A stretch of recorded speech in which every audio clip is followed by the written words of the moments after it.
All right, you guys, this is in response to if your stepper motors are messed up.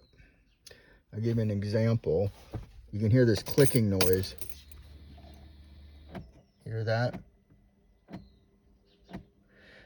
That's the arm on the stepper motor, I'm assuming, from what I've looked up.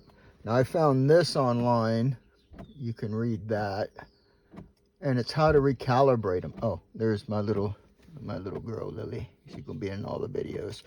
Anyways, what they say to do is turn the car on, and then you push the recirculating button here and the window defroster, the front window defroster there. You push both those at the same time and watch the buttons. The little lights will start blinking. Okay, and then you're supposed to let them blink like that for 20 to 30 seconds, and then it'll shut itself off. If it doesn't shut itself off, this thing tells you that there's something else wrong. And I know the arms on my stepper motor are broke. I got to tear the whole dash out.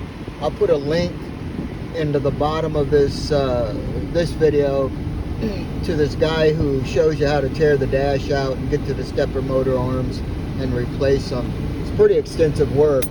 It's a pretty extensive job, but anyways, it'll probably help you guys from doing all this research that I had to do. There's my girl Lily. Yeah, she's sleeping. Yeah, you go sleeping. Oh, all right. Anyways, I hope this helped you out. You can hear the thing still clicking. Ah, it just shut off. All right. Take care. Bye.